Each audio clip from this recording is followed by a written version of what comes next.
This is the Fire Dog Podcast. The views and opinions presented on today's episode are those of the speaker and do not necessarily represent the views of the Department of Defense or the United States Air Force.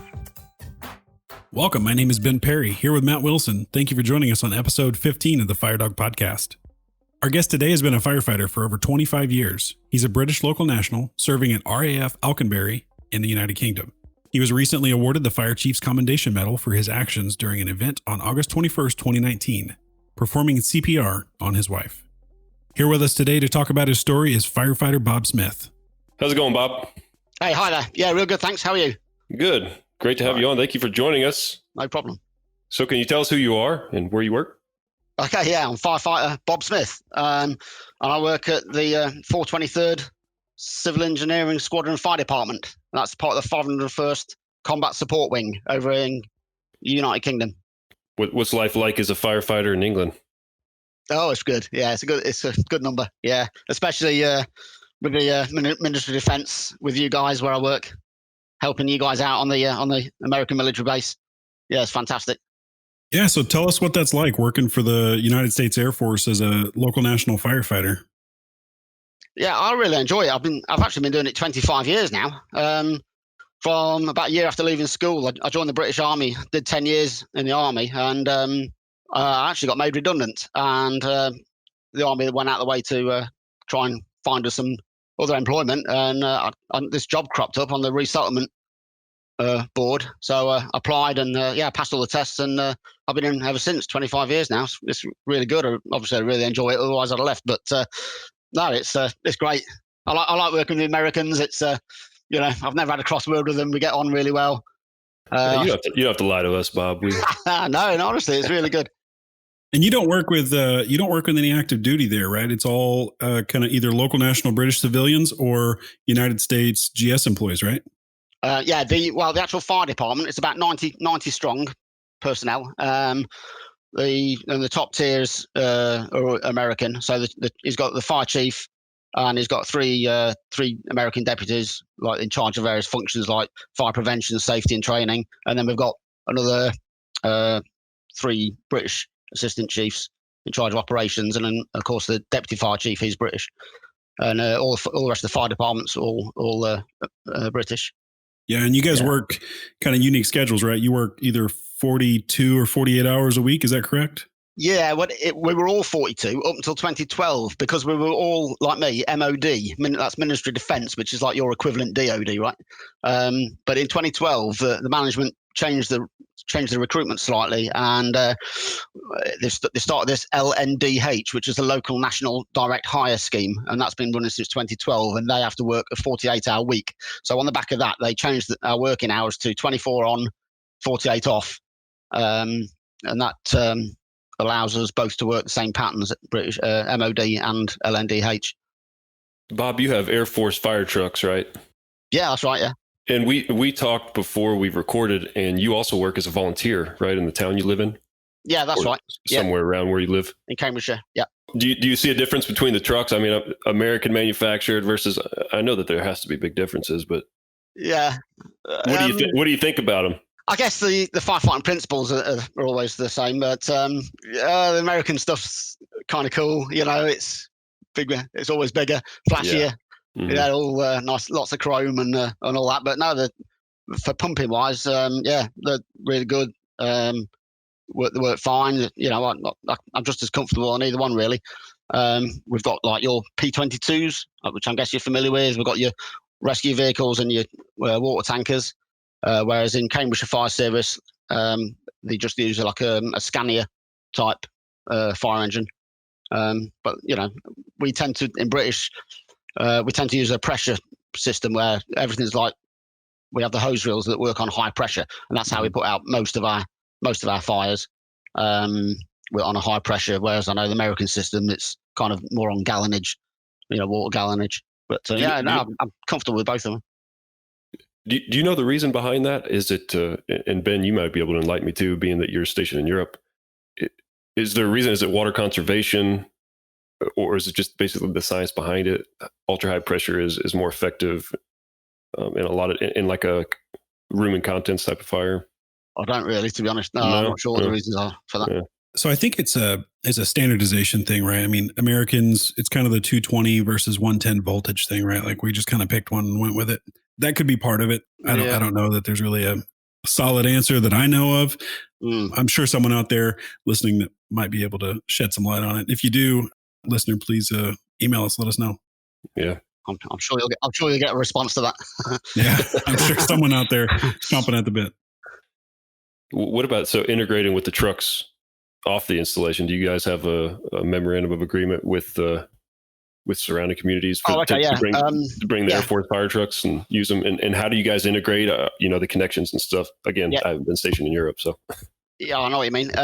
We call that a mutual aid system. So if we had a large fire on base, let's say the high school at Alconbury, if that was all well alight, the authorities on Alconbury can ask for the local surrounding fire services to come on and give us some support. And likewise, if there's fires off base, we can be contacted, and depending on the person in charge on the fire crew on the base at the time, we can deploy resources off base, which we've actually done several times. And your trucks are compatible with them. I mean, they may not operate on the same pump systems, but water's water, and if you can get it one into the other, you can be of help, right? That's right. Yeah, we kind of make it work. We've got all the adapters, so we can get one vehicle rigged up, American to British and vice versa, by the use of adapters. Because the British vehicles use instantaneous, so we've got instantaneous male and female couplings on the hose connections, whereas I know you guys on the American side have the threaded type coupling, but we've got all the relevant adapters to go with all that, so we can make it all work. So yeah, we've helped out off base loads of times at recycling centres and tyre fires and all that sort of thing. What did you do in the Army? You said for 10 years you were in the Army? That's right. Yeah, I left school and joined the British Army after about a year of leaving school, and did 10 years. I was in the transport regiment, so pretty much drove anything really, from motorbikes all the way up to tanks, lorries, everything. Cool. Yeah. I did a lot of work with you guys actually out in the Desert Storm out in the Gulf in 1991. Really? Yeah. We met quite a lot of Americans out there. Nice. That's cool. Well, I'm sure they appreciated your help at the time, for sure. Yeah. It was pretty crazy. Well, Bob, the main reason we asked you to join us on the podcast today was to talk about an event that happened on August 21st, 2019. So while you're off duty in your home, you found your wife not breathing, unresponsive, and immediately started performing CPRs. Most of us have been involved in traumatic situations, but I can't imagine having to perform CPR on my wife. Can you talk to us about that event? Yeah, sure. It was a pretty crazy day. Just some background on my wife. Up to that day in question, she was a perfectly fit and healthy 51-year-old. Doesn't hardly drink any alcohol, doesn't smoke, has a good diet, goes to the gym. She does everything right. But just on that day in question, 21st of August last year, she woke up, got ready for work as normal, and then came back upstairs. She woke me up because I'd been out in the fire engine with my volunteer crew the night before. So she elbowed me and woke me up, and she said, "Oh, Bob, I'm going to have to go sick today." I was like, "Oh dear, what's the matter?" And she said, "Yeah, I've got a headache and backache." I was like, "Oh, okay, headache and backache. And you want to go sick?" I said, "Okay." But then she was all hot and cold. She climbed back on the bed and got the quilt over, and then she was sweating, took it off, and then she was cold again. So I thought, right, okay, yeah, you're not right. Oh yeah. So I got up, got washed and dressed real quick. I said, "Look, do you want to ring an ambulance?" She said, No, I'm all right. I'm all right. It's just I'm just not right. Ring my. She threw me a cell phone. She said, "Yeah, ring my boss, and tell her I'll be going sick." So I rang her boss. It was about 7:45 in the morning now, and her boss didn't answer. So I said, "Look, okay, look, I'll just go downstairs. I'll get some breakfast. I'll bring it back up, and I'll try your boss again." I said, "Are you sure you're okay?" She said, Yeah, I'm okay." I made her all comfortable on the bed. She was talking to me. She didn't look that great, but I mean, she was talking to me, and she said, "Yeah, okay, go downstairs, get a cup of tea, bring it back up, and if I'm well enough this afternoon, I've got the works laptop downstairs. I'll do a bit this afternoon." So I said, "Okay." I said, "Look, I'll leave the bedroom door open." So I went downstairs, cup of tea and slice of toast, and as I was coming back upstairs, I just had a funny feeling, and then I opened the bedroom door, And I looked at it, and I just thought, oh my word, I could see something was massively not right. So I just put my stuff on the floor. I went straight round to her and talked to her, grabbed a hold of her, and her head was just flopping to one side. Her tongue was sticking out. And she'd actually looked dead, which, she was basically. So I checked for breathing and pulse, carotid pulse. Nothing. So I thought, where's my phone? And then I thought, no, hang on a minute. I don't want to mess around ringing cell phones myself. So I shouted to my boy. I've got 2 boys at home, 16 and 18. And I shouted to my 18-year-old. I said, Samuel, ring an ambulance quickly. Your mum's not right. So he got on with that. And that allowed me then to concentrate on what I was doing now. So I grabbed a handful of her, twisted her around on the bed. She was totally unresponsive. I just twisted her around and lowered her onto my knee. I was aware of shaking her around a bit. I didn't want to go breaking her neck or anything. So I gently got her onto my knee and then straightened her out on the floor, on the bedroom floor. And I head tilt chin lift, tilt the head back. And I was checking for breathing for 10 seconds and there was nothing there. And I checked the carotid pulse again, 5-10 seconds, and there was nothing. So that's probably why I knew I'd have to get her on the floor, really. You need a nice firm surface for CPR, don't you? So sure enough, I just put 2 breaths into her straight off. I could see the chest rise and fall nicely. And I thought, right, okay, let's crack on with some CPR then. So I started CPR.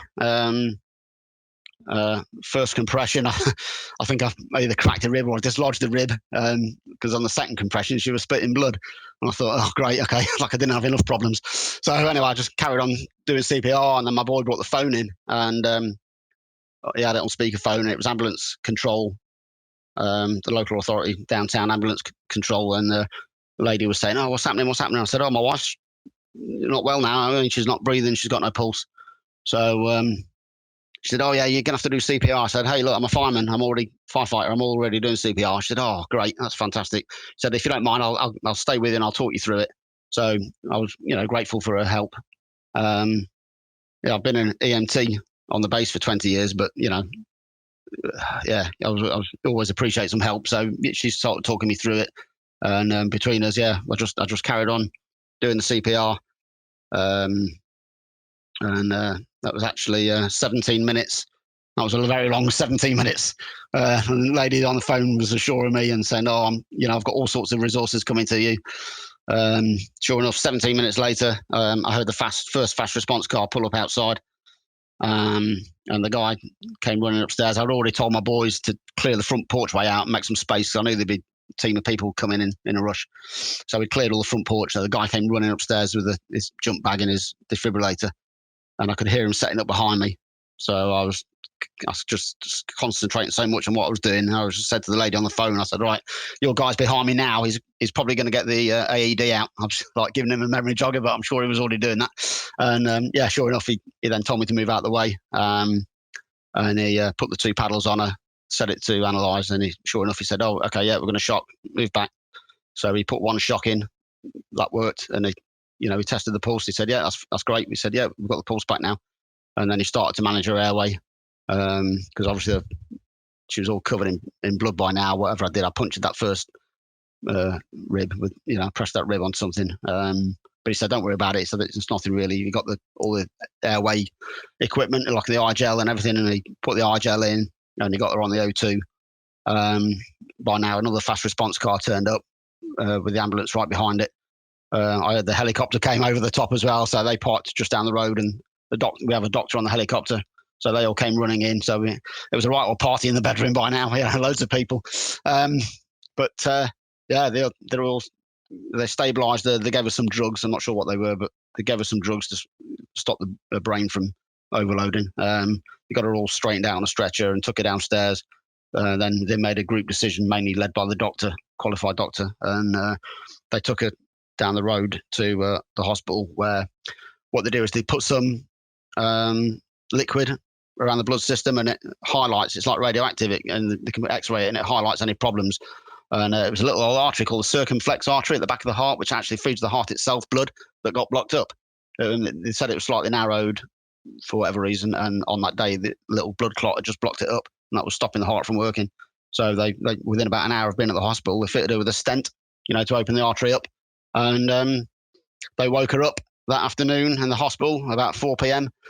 I was sat there holding her hand, and she opened her eyes, She was looking around, but she couldn't talk. She had all this stuff in her mouth, all this medical stuff.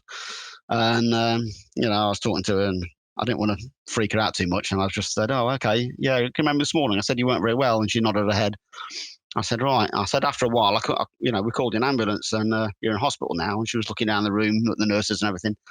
And then I let that sink in for a couple of minutes. And then I said, yeah, you had a heart attack. She started crying. And then, after a minute, she was kind of realised. I kept saying to her, look, everything's all right now. They found a problem, but it's all fixed. They've put a stent in you now, and, you're all okay again. So, and then about 5 days later, she was allowed home. She's been perfectly all right ever since. Wow, that's an incredible story. It sounds like you kept your cool, you acted quickly, and you remembered your training, which is kind of what they always preach to us.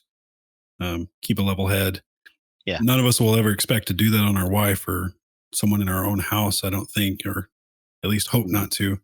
What was going through your head while you were doing CPR? And you said you were focused on the task at hand. Is there anything else kind of rolling around? I was absolutely focused. To the extent where I didn't even want to get involved with making phone calls. I shouted at my boy to do that. I didn't want to get bogged down with, operators and questions and everything. I just thought, I know what's on the table here. If I don't do this properly, she isn't going to make it. But yeah, as I say, that was a long 17 minutes. So I kept cool, kept calm. I learned from that first compression that was just about half a centimetre too much, and I must have got it just spot on after that.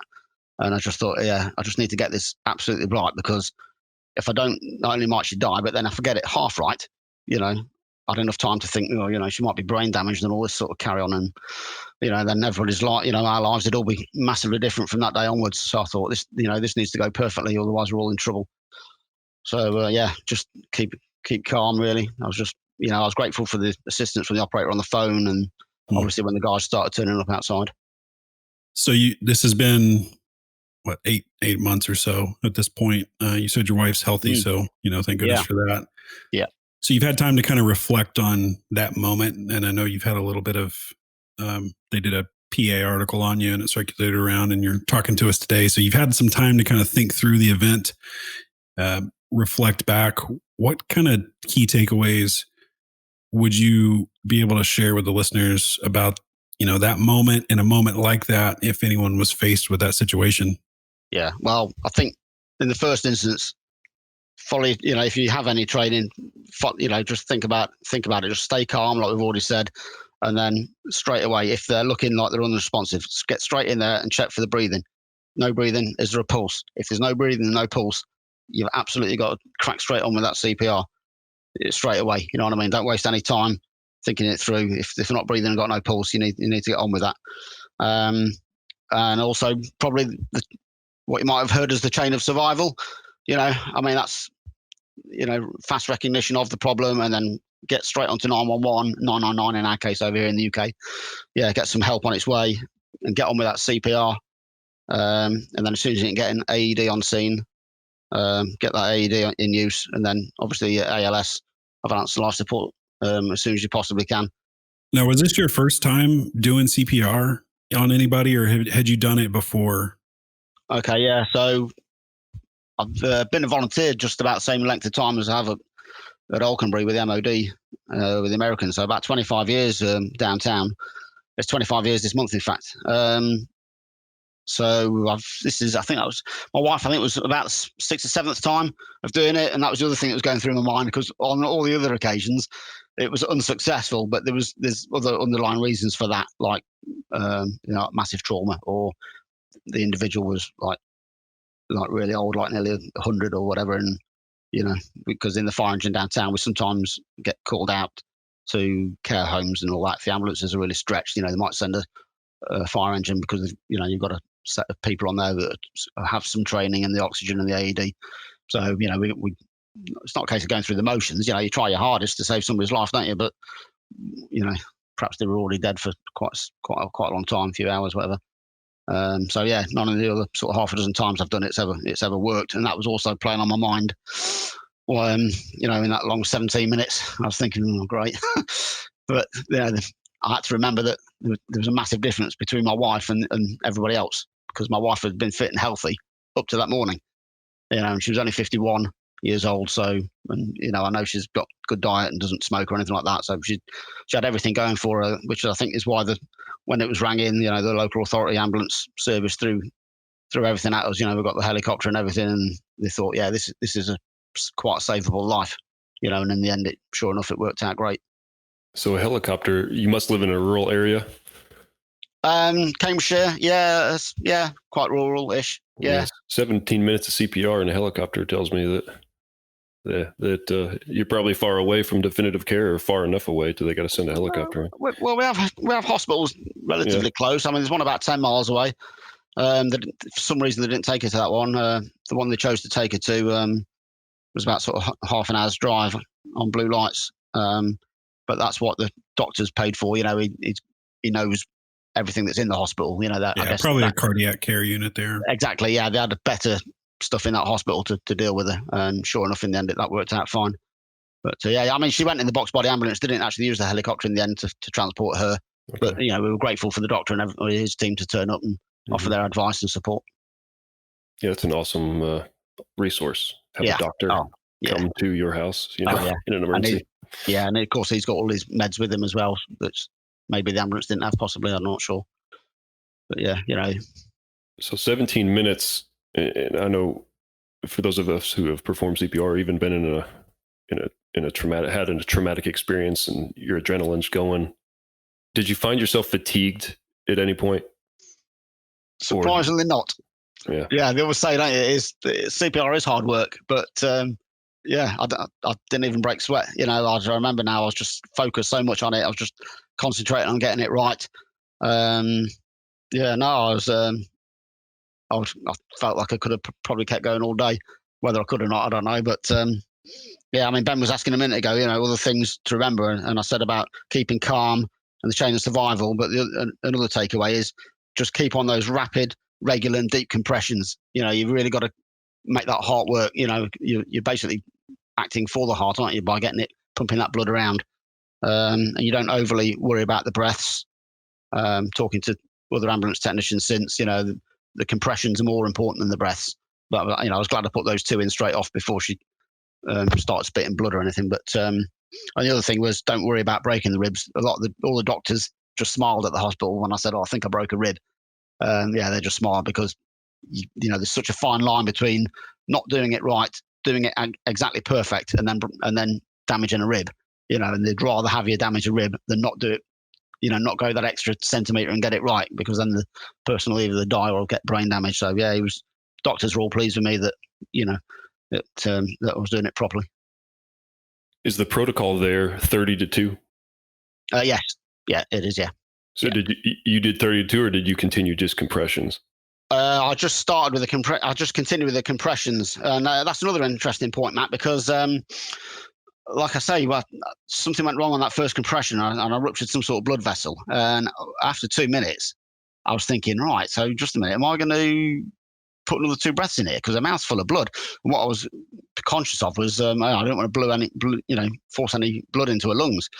But I've spoke to some ambulance technicians since then, and what they said was what happened on the day, which was my wife, after 2 minutes of CPR, did actually try to start breathing for herself. So she did take several breaths in after those first 2 minutes of CPR, and that was a massive help. That's pretty much stopped me from having to blow, breathe for and potentially put blood into her lungs. So the few breaths that she took when I paused after 2 minutes was sufficient. Now, did you stop and assess for breathing and consciousness and circulation a few times during that, or did you just keep going?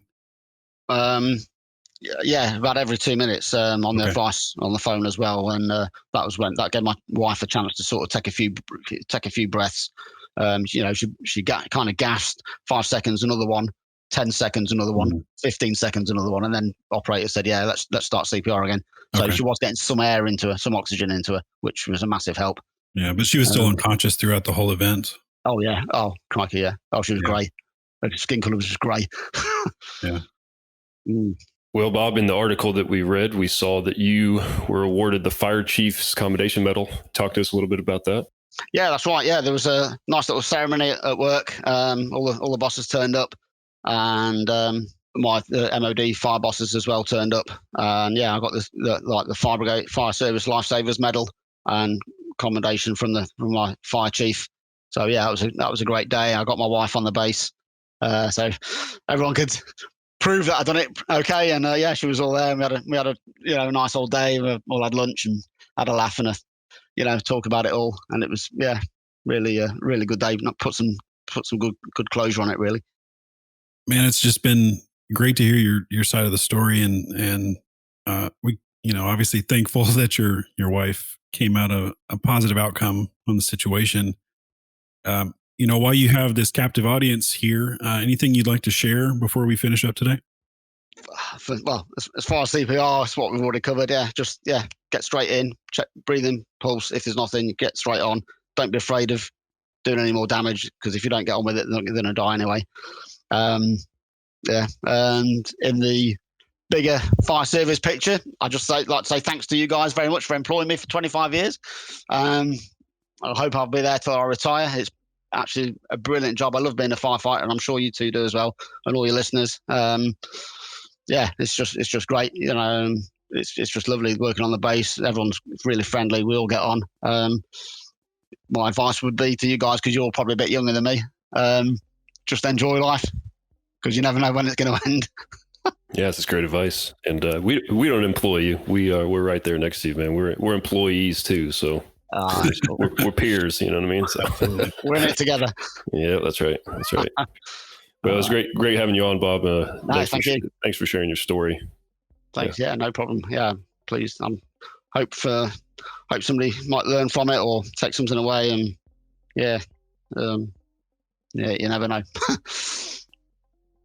All right, take care. Yeah, thanks very much. That's it for this episode of the Fire Dog Podcast. You can find more content just like this regularly posted on our Facebook at facebook.com/the Fire Dog Podcast. That is facebook.com/the Fire DAWG Podcast. Now you can also find us on Instagram and LinkedIn. Please like and subscribe, and don't forget to share this episode. This has been Perry with Matt Wilson and our guest Bob Smith. Until next time, stay safe.